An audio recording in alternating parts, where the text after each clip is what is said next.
Hindi classes में हमने आधुनिक काल के 5 भागों को आपको नोट कराया था। अब आधुनिक काल के प्रथम युग जिसका नाम है भारतेंदु युग के संबंध में मैं आपको विस्तृत जानकारी देने के लिए उपस्थित हूँ। बच्चों, कुछ लोगों ने भारतेंदु युग का समय जो है वो 1850 से लेकर के 1900 तक माना है, परंतु इस पर एक तार्किक विषय रखा जा सकता है। बहुत लोगों ने इसका समय 1850 से लेकर के 1900 तक माना, जबकि स्वाभाविक बात यह है कि 1850 में ही भारतेंदु हरिश्चंद्र का जन्म हुआ। जिस बच्चे का जन्म जिस वर्ष होगा उस वर्ष से किसी भी युग का नामकरण नहीं हो सकता। और आप लोगों को ये मालूम होना चाहिए कि जब 1850 में जन्म हुआ किसी बच्चे का, तो उस बच्चे के नाम से किसी युग के नामकरण होना असंभव है, हो ही नहीं सकता।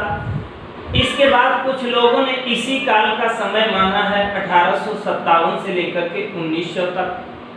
अब आप लोगों को ध्यान होना चाहिए कि भारतेंदु जी का जन्म, भारतेंदु हरिश्चंद्र जी का जन्म जब 1850 में हुआ, तो 1857 में भारतेंदु हरिश्चंद्र जी 7 वर्ष के हुए होंगे। 7 वर्ष में भी कोई व्यक्ति इतना बड़ा काम नहीं कर सकता है कि जिसके नाम से किसी युग का नामकरण हो जाए। तब 1857 से लेकर के 1900 तक मानने वाले लोगों की विचारधारा का उत्तर ये रहा कि ये 1857 इसलिए रखा गया क्योंकि 1857 में हमारे देश का प्रथम स्वतंत्रता संग्राम हुआ था। 1857 में प्रथम स्वतंत्रता संग्राम तो हुआ था, परंतु उस समय भारतेंदु हरिश्चंद्र जी केवल 7 वर्ष के थे, 7 वर्ष के रहे होंगे। तो 7 वर्ष की अवस्था में भारतेंदु हरिश्चंद्र जी ने हिंदी गद्य साहित्य के प्रति बहुत इतना बड़ा काम नहीं कर पाया होगा कि उनके नाम से किसी युग का नाम पड़ जाए। फिर कुछ लोगों ने इसका समय माना 1868 से लेकर के 1900 तक। यही समय सर्वमान्य है, सभी लोगों के द्वारा मान्य है। क्यों मान्य है? इसके पीछे कारण है बच्चों कि 1868 में भारतेंदु हरिश्चंद्र ने एक कवि वचन सुधा नामक पत्रिका का प्रकाशन किया था। कवि वचन सुधा, कवि वचन सुधा नामक पत्रिका का प्रकाशन भारतेंदु हरिश्चंद्र जी ने 1868 में किया। जब ये पत्रिका समाज में आई, हिंदी गद्य के क्षेत्र में एक विशेष लोगों को लगा कि हाँ, हिंदी गद्य के क्षेत्र में भी कुछ लेखन कार्य महत्वपूर्ण हो रहा है। इसमें तमाम लोगों ने अपनी गद्य रचनाएं लिखी, जिनमें प्रताप नारायण मिश्र,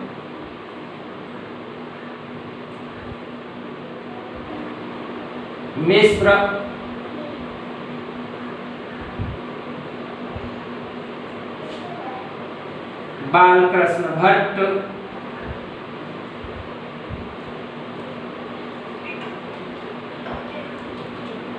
लाला श्रीनिवास दास,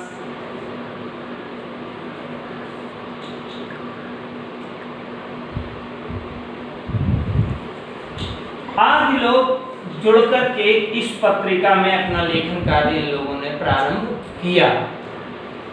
बच्चों, कवि वचन सुधा के आने के बाद में हिंदी गद्य के क्षेत्र में एक विशेष रूप से एक नए आंदोलन का शुभारंभ हुआ और गद्य लेखन में तमाम लोगों ने अपनी रचनाएं लिखी, जो रचनाएं कवि वचन सुधा नामक पत्रिका के माध्यम से समाज में प्रकाशित हुई और हिंदी के लेखन के क्षेत्र में एक महत्वपूर्ण कार्य हुआ। इसलिए सर्वाधिक मान्य जो समय है बच्चों भारतेंदु युग का, वो है 1868 से लेकर के 1900 तक। आइए अब हम भारतेंदु हरिश्चंद्र जी के संबंध में, बच्चों भारतेंदु हरिश्चंद्र जी ने, आप को मालूम होगा कि 1600 में ईस्ट इंडिया कंपनी भारत आई थी। 1600 में ईस्ट इंडिया कंपनी भारत आई और 1600 में जब ईस्ट इंडिया कंपनी भारत में आई तो उन्होंने यहाँ आकर के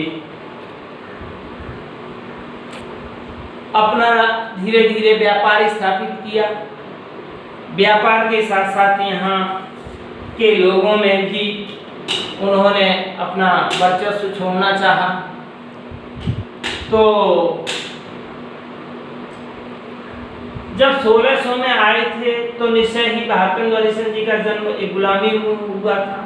उन्होंने गुलामी को भोगा है, देखा है, उनके द्वारा किए गए कर्तव्यों का, उनके द्वारा किए गए दुष्प्रभावों का प्रभाव भी उनके जीवन पर रहा होगा। इसलिए भारतेंदु हरिश्चंद्र जी ने अपनी समस्त रचनाओं में देशभक्ति की, राष्ट्रीय प्रेम की भावना को समाहित करते हुए सामान्य बोलचाल की भाषा में अपना लेखन कार्य किया। इन्होंने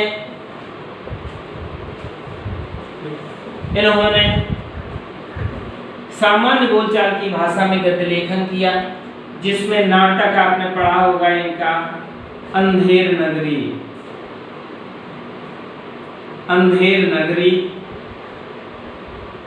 सत्य हरिश्चंद्र,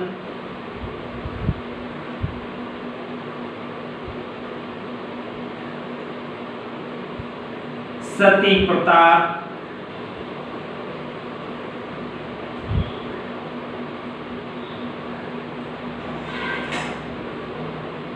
नील देवी,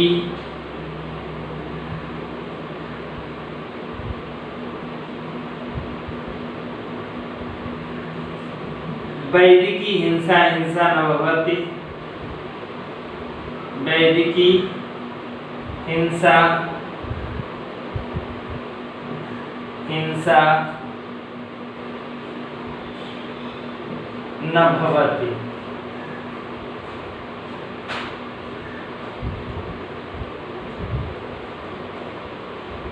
आदि रचनाएं समाज में प्रकाशित की।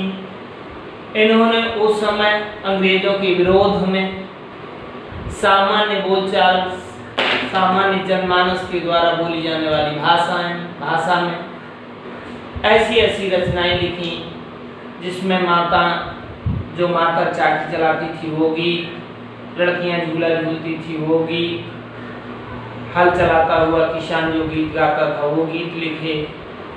और उन समस्त गीतों में देशभक्ति की भावना का प्रचुर मात्रा में प्रभाव रहा। और इसी आधार पर बच्चों एक फिल्म बनी थी जिस फिल्म का नाम था क्रांति फिल्म, और क्रांति फिल्म का गीत भी था, सुना होगा आप लोगों ने, चना जोर गरम बाबू में लाया मजेदार। और उस गाने की अगली कड़ी है कि मेरे चने खा गए गोरे। इसका मतलब था कि भारतेंदु हरिश्चंद्र जी जो भी गीत लिखते थे उसमें अंग्रेजी सत्ता का विरोध था और राष्ट्र प्रेम की भावना का प्रभाव था। इसलिए भारतेंदु जी ने अपने उस काल में जो भी काव्य रचनाएं की हैं वो बहुत ही स्मरणीय हैं और सदैव स्मरण कर की जाएंगी। बच्चों, आज आपकी समझ में आया होगा कि भारतेंदु युग का समय है 1868 में से लेकर के 1900 तक। 1868 से 1900 तक क्यों है, इसका कारण मैंने बताया कि 1868 में उन्होंने कवि वचन सुधा नामक पत्रिका का प्रकाशन किया और इस पत्रिका में प्रताप नारायण मिश्र, बालकृष्ण भट्ट, लाला श्रीनिवास दास और भारतेंदु हरिश्चंद्र जी जैसा एक लेखक मंडल एकत्रित हुआ और इस पत्रिका के माध्यम से अपनी रचनाओं को प्रकाशित किया।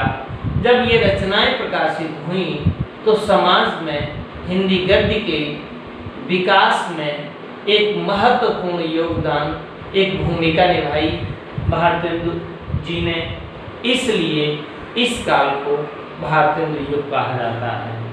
और इनकी रचनाओं के संबंध में अंधेर नगरी आपने पढ़ी होगी, सत्य हरिश्चंद्र, सती प्रताप, नील देवी, बैठकी हिंसा हिंसा न भगवती, ये भारतेंद्र हरिश्चंद्र जी के सभी नाटक विधा की लिखी गई रचनाएं हैं। और भारतेंद्र हरिश्चंद्र जी ने हिंदी गद्य के साहित्य में अत्यधिक महत्वपूर्ण योगदान दिया है, जिसके लिए हिंदी साहित्य सदियों ऋणी रहेगा। बहुत बहुत धन्यवाद बच्चों। अब इसके आगे और भी महत्वपूर्ण जानकारी आपको नेक्स्ट वीडियो में आपको मिलेगी। धन्यवाद।